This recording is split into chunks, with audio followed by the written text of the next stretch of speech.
సింహాచల గిరి ప్రదక్షిణ part 2 video ఇది. మీకు లాస్ట్ వీడియోలో ఆల్రెడీ చెప్పేశాను కదా, బీచ్ రోడ్లో కాసేపు అలా రిలాక్స్ అయ్యామని. ఇంకా అక్కడి నుంచి బయలుదేరి నడుచుకుని వెళ్తూనే ఉన్నాం. నైట్ అంతా నడుస్తూనే ఉన్నాం.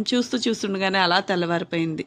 చూసారు కదా ఎంతమంది జనం నడుస్తున్నారో మనతో పాటు. ఇంకా అందరం అలా నడుస్తుండగా ఫైనల్గా అయితే ఇంకా సింహాచలం ఆర్చ్ దగ్గరికి వచ్చేసాం. ఇక్కడ నడవడం చాలా కష్టమైపోయింది. ఇంకా అడుగు తీసి అడుగేయడం చాలా కష్టంగా అనిపించింది అనమాట. కానీ ఎలాగొకలా వెళ్ళాలి అని చెప్పి ఫిక్స్ అయిపోయాము. ఇక్కడ ఈ ప్లేస్లో చాలామంది రిలాక్స్ అయిపోతూ ఉంటారు. ఇక్కడ నుంచి ఇంకొక 2 కిలోమీటర్సే వెళ్ళాలి.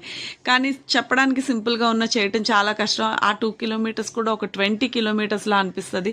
ఫైనల్గా అయితే ఇంకా కొబ్బరికాయ కొట్టగానే నిజంగా చాలా సాటిస్ఫాక్షన్గా అనిపించింది. 32 కిలోమీటర్లు గిరి ప్రదక్షిణ కంప్లీట్ చేస్తామని అస్సలు ఎక్స్పెక్ట్ చేయలేదు. ఎందుకంటే ఎవ్రీ ఇయర్ చేస్తాం. ఈ ఇయర్ అయితే కొంచెం హెల్త్ బాగోపోవడం వల్ల చేయనేమో అనుకున్నాను. కానీ దేవుడి దయ వల్ల చేసేసాను. దేవుడు ఉన్నాడని చెప్పడానికి ఇంతకంటే గొప్ప నిదర్శనం ఇంకొకటి లేదు.